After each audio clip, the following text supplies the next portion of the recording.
Hey everyone, and welcome to another Sounds Profitable Product Deep Dive. I'm back here again with SoundStack CRO, Rocky Thomas. Rocky, welcome back to the Deep Dive. Thank you so much for having me, Brian. It's always so fun to do these.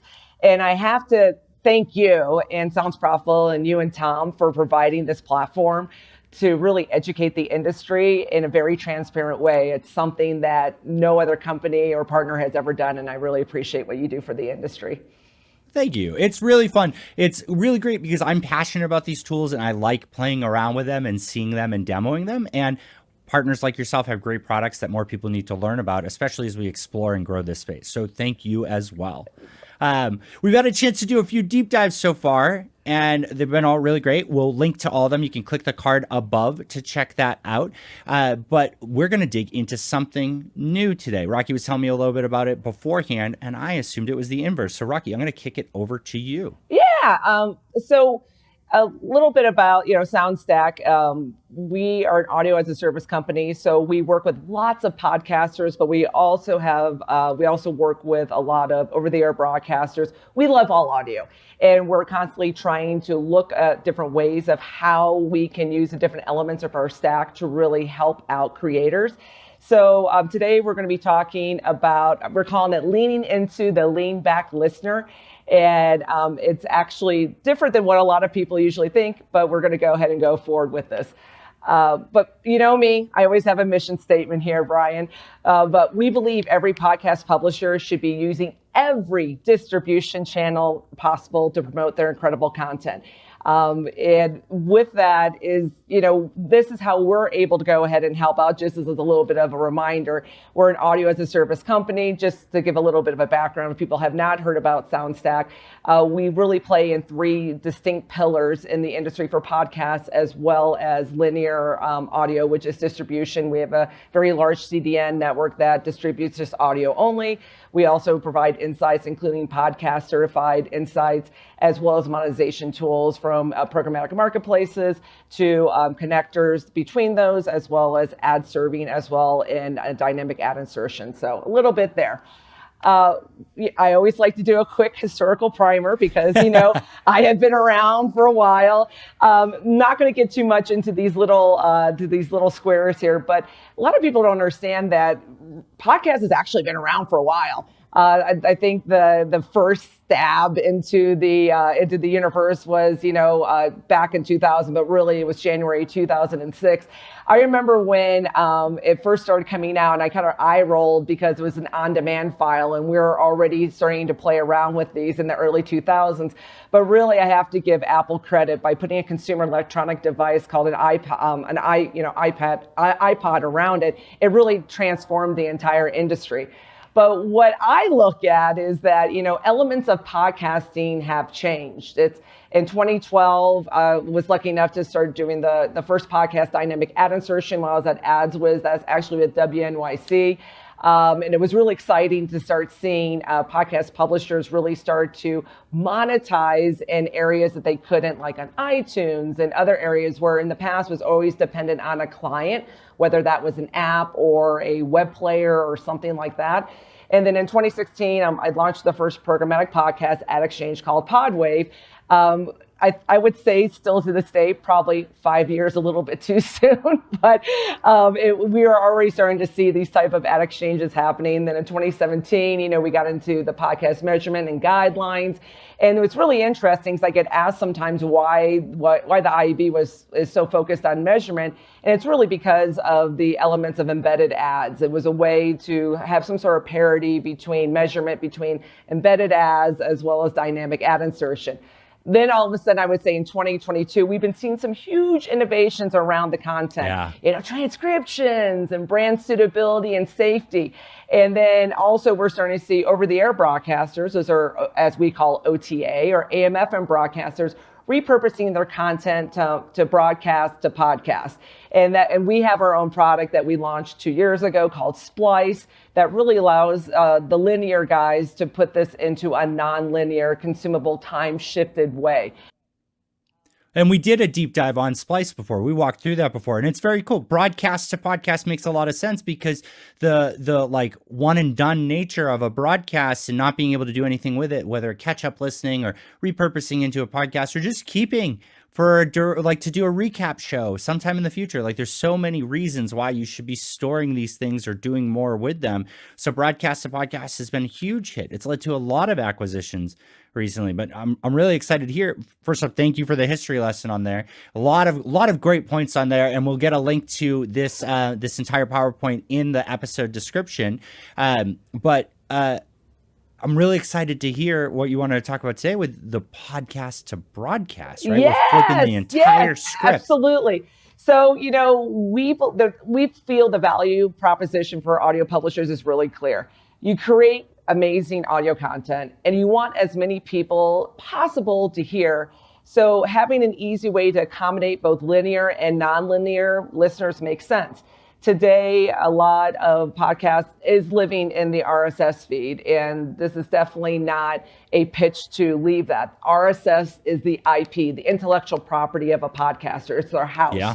I totally understand this, but where we're looking forward to is really trying to change the direction that's been happening. So today, we've been going in only really one direction. We've been taking broadcast and splicing it into a podcast, where we believe in, how SoundStack is. We always try to think of, iterate and think of ways of utilizing content in different ways.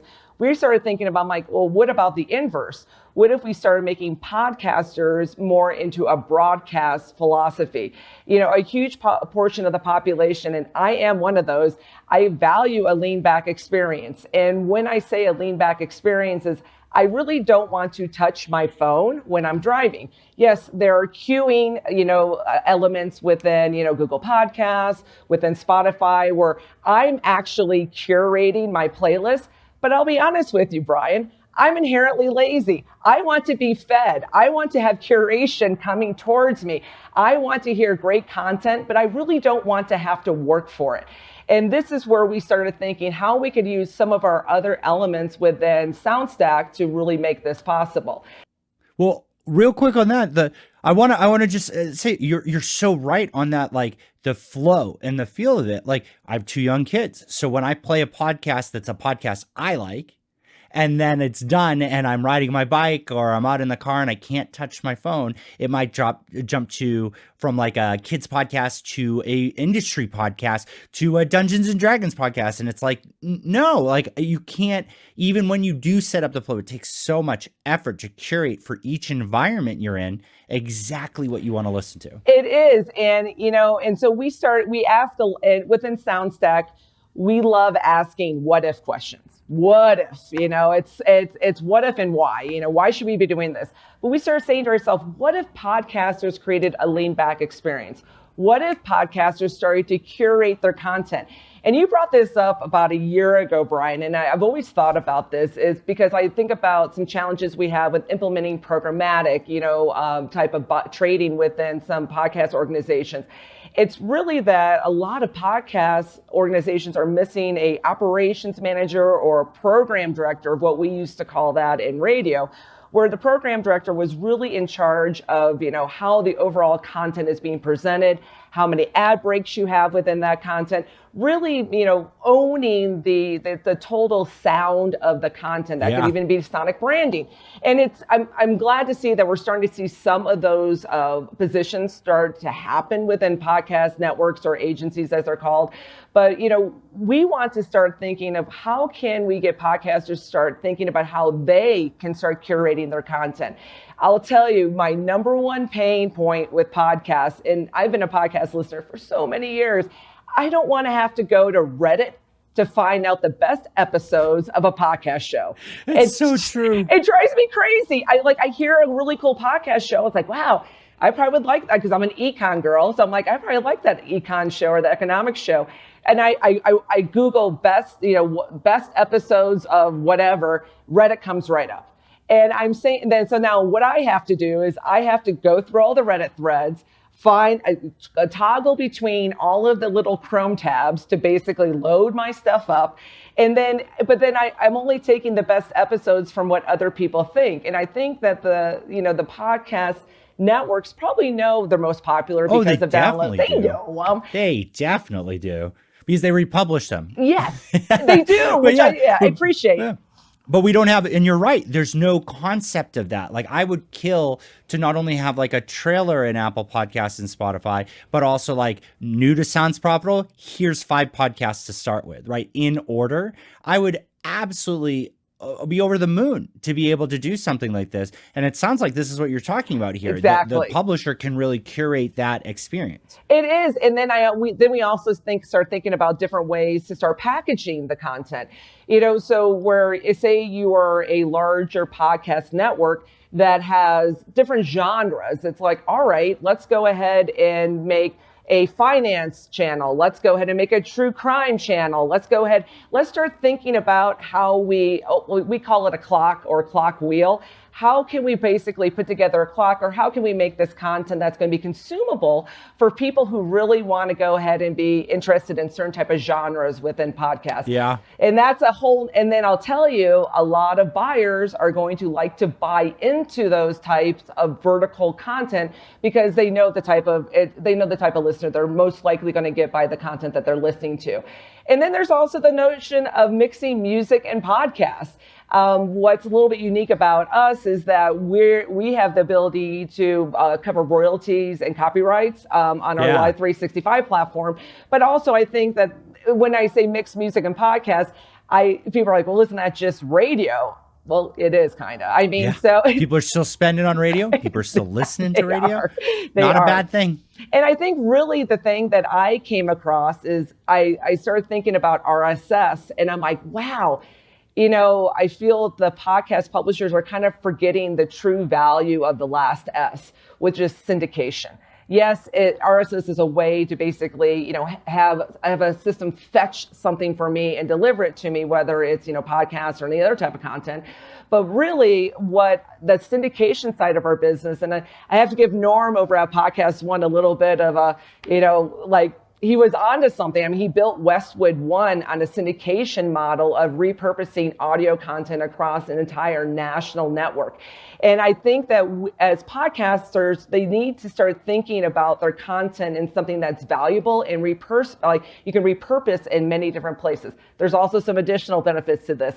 The post-roll now becomes a mid-roll, and there's no post-roll when it never ends. There's no end ad. And that's why I know I've always been the fan of the post roll because I do know that there's a future space where this is going to have extreme value, and it just becomes a mid roll, and we all are still continuously making money. Then obviously there's no concept of the end of the podcast. It keeps on going.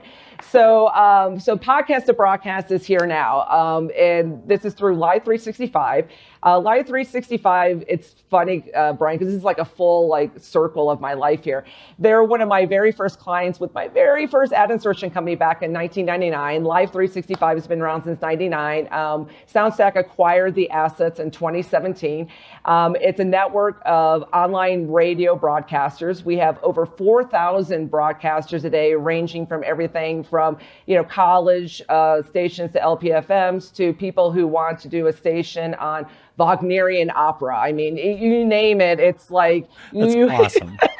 It's great because you can never really support those type of very niche type of audio formats on an FM dial, and online radio actually provides that type of audience for them, and it's a quite large network. So I'm going to go ahead and show what we did with. Let's see here.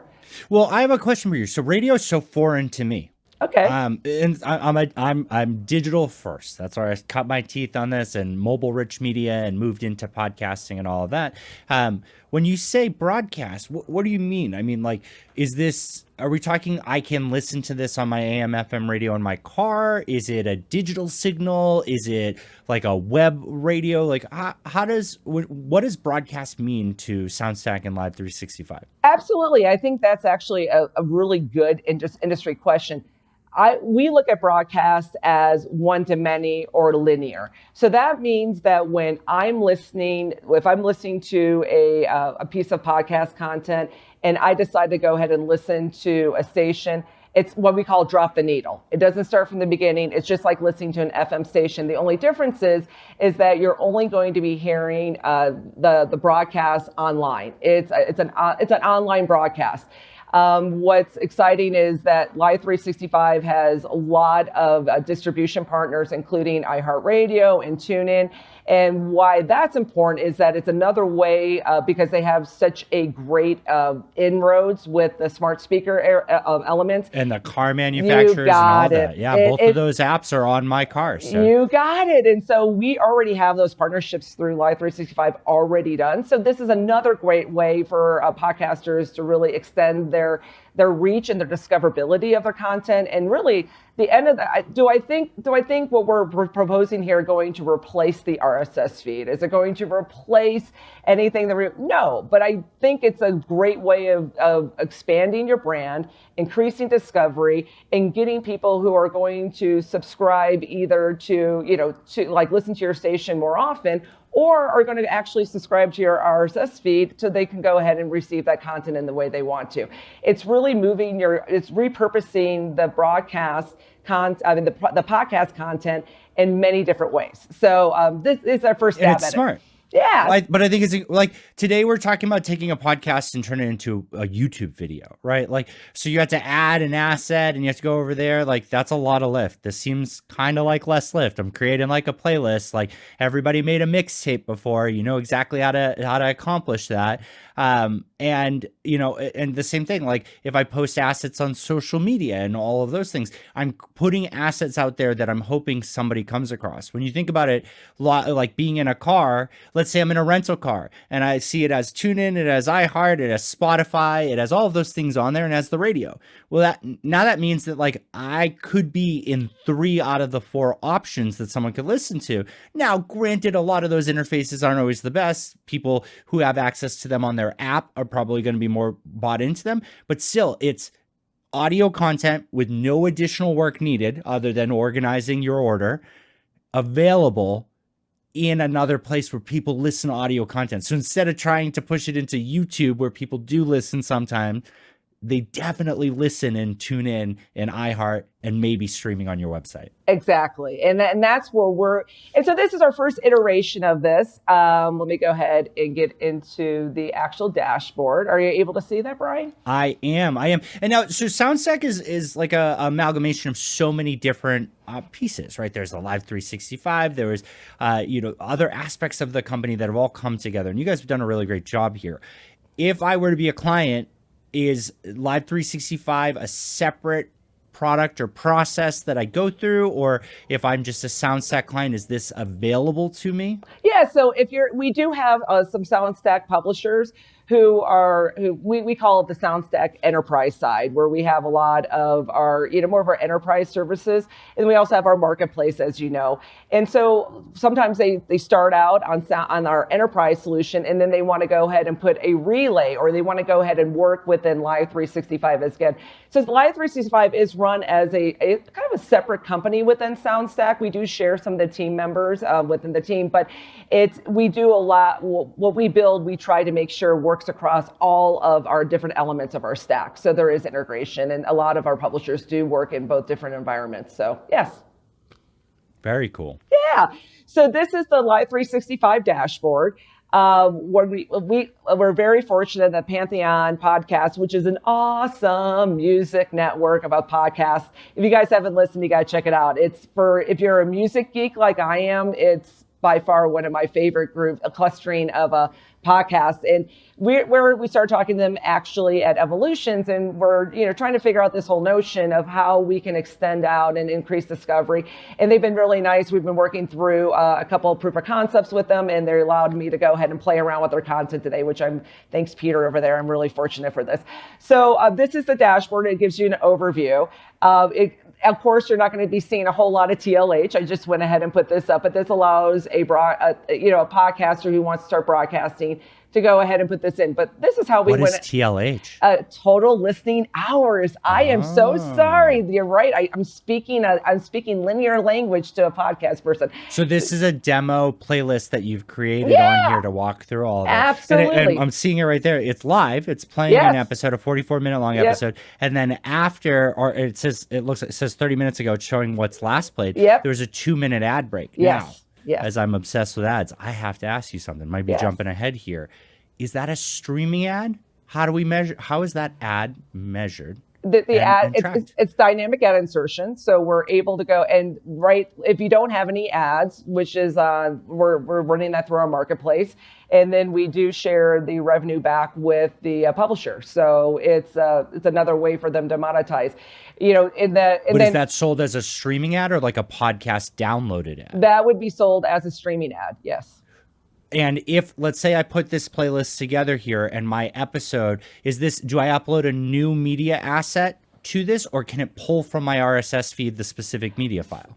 I knew you were going to ask that. Today we're doing an upload of it, so you would have to just upload it like an MP3. But in our product roadmap for this summer, we're going to be pulling where you can automatically pull in your entire RSS feed, so it pre-populates it as well as providing if there's metadata markers for advertising, we'll be able to pull those in as well. So that means that it's so powerful. So that means it's a little bit like Inception. It's kind of like an insertion within an insertion that we're able to go ahead and do. So we're pulling in the RSS, and then we're going to be able to keep the mid-roll markers in there, and then also be able to insert within additional to that, as well as around it as well. So and all those ads are streaming. And so to really sell this to people, look, getting the audience behind this is not easy. It's not trivial. We're not I want to be clear here. Getting people to tune into your station on TuneIn, on iHeart, on your website, or any of the other digital services. It's not just upload it and hope that it happens. You do have to put into effort to cultivate that audience there. But even single-digit percentage of your inventory being served on here, and using SoundStack to serve both dynamically inserted ads that are built into the download of a podcast and streaming ads here, blending that between a campaign, the immense amount of knowledge and information and additional data you can give to your buyers is fantastic. You could have 2% of your campaigns executed through streaming, and the knowledge you could gain from that on how to optimize your podcast campaigns would be absolutely worth it. Yes, absolutely. And then that's so cool. It is. And then so right now we're utilizing the notion of tracks, but actually we're working on making that, and we're looking for partners. That's why Pantheon is coming on with a proof of concept with us, because we are doing something new here, and we want to make sure that we're building something that we think is going to be valuable for the podcast industry as well as the industry as a whole. So anyone wants to go ahead and play around with us as well, please reach out, because we, as you know, Brian, we iterate all the time. We don't say that we know everything. We just try and keep on trying to do new things in the industry. And so this is kind of like our latest take on this. So the whole idea is that you upload these, which is really simple, just like anything else. And then also, then I'm going to show you a little bit how the scheduling works. So you can go ahead and create playlists. So here is I'm calling it the Pantheon Podcast Top Episodes. So here I was able to go ahead and create a playlist over here to the right where I have their top episodes. I'm able to drag and drop spot breaks as I want to.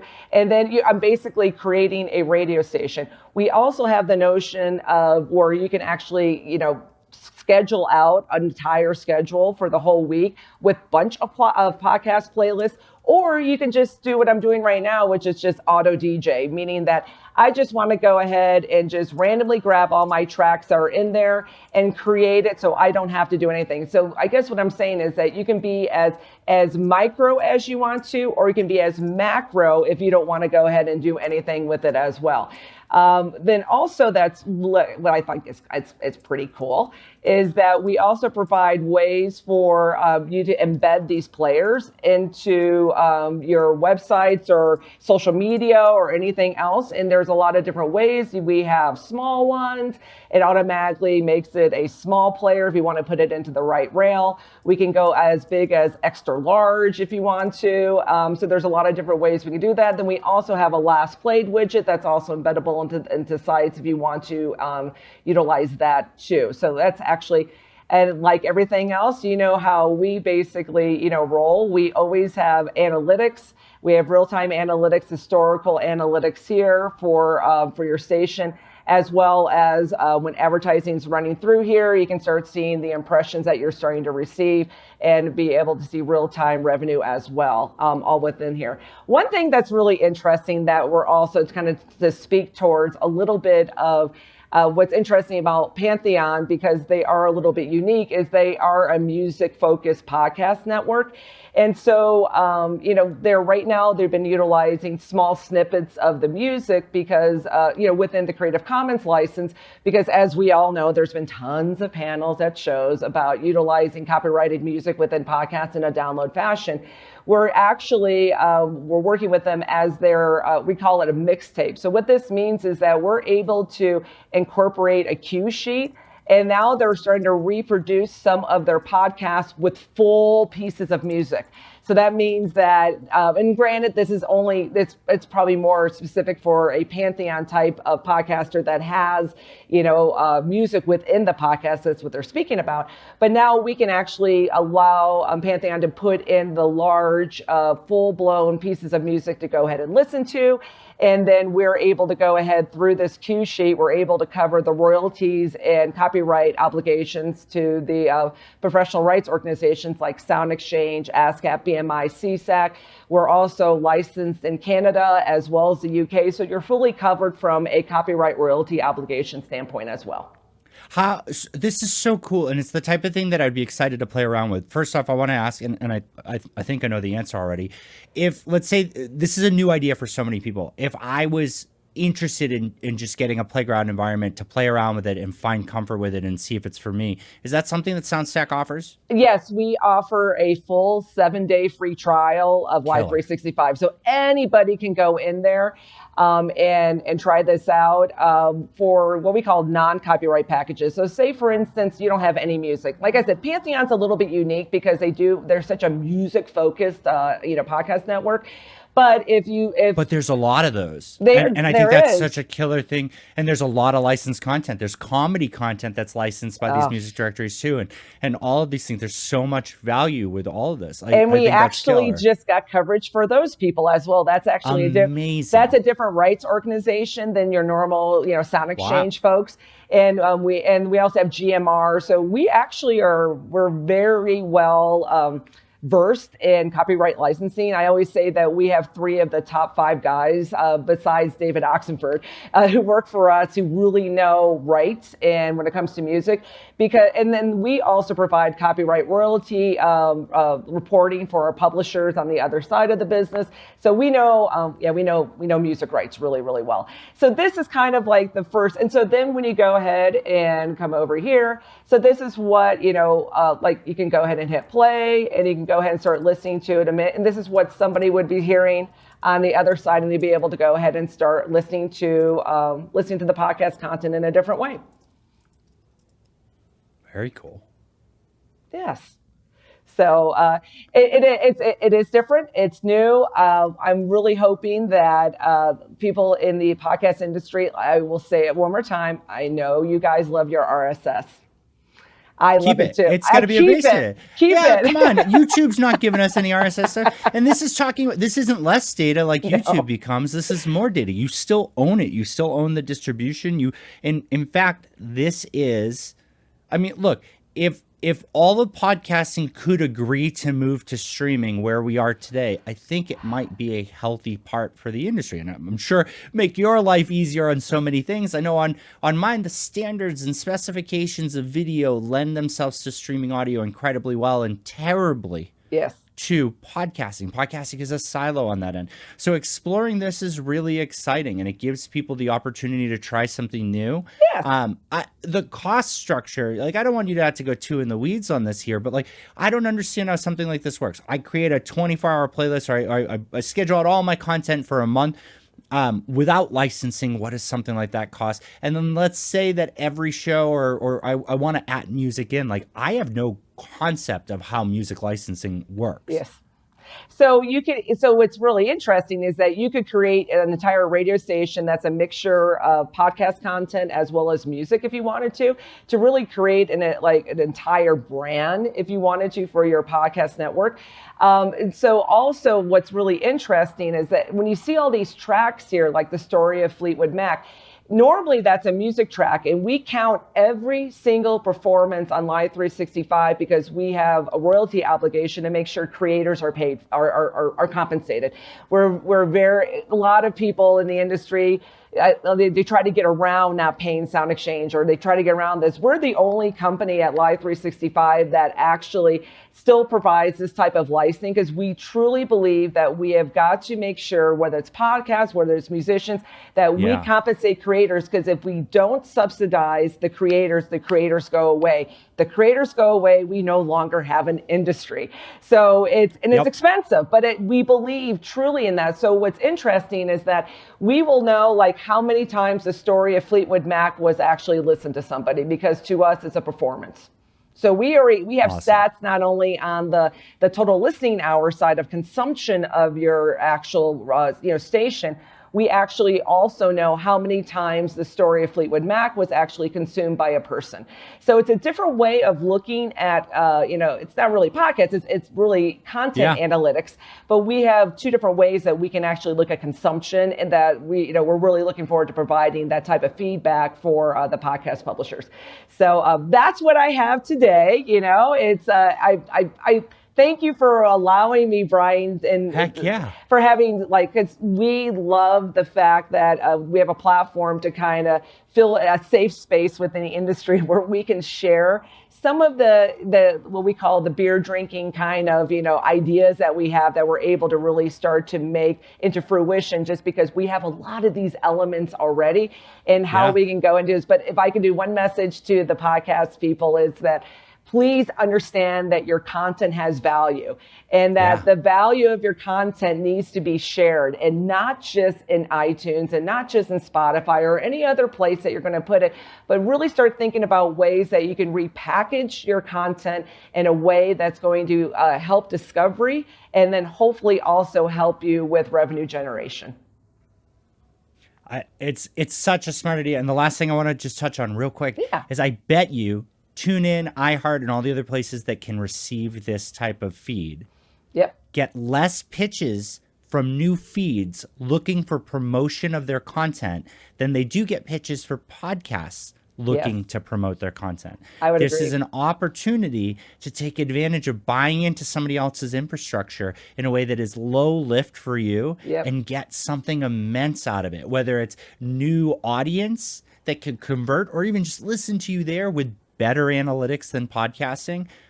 Killer. And thank you guys for innovating on this stuff. Seriously. And we provide all the listen links down here. So whenever you create a station, there's multiple formats, so you can go and share it. So it does work with all the aggregation and distribution platforms, or what we used to call yellow pages or YPs back in the day. So it's very easy to go and utilize and share. So if anybody's interested, please go to, you can reach out to me. I'm pretty easy to find, but also you can go to live365.com and start your 7-day trial and see if this is something that you want to do. Just so you know, from a pricing standpoint, because I'm a big fan of pricing, is so if you don't have any music in there, we call it a non-copyright package. It's really affordable. It's $19 a month.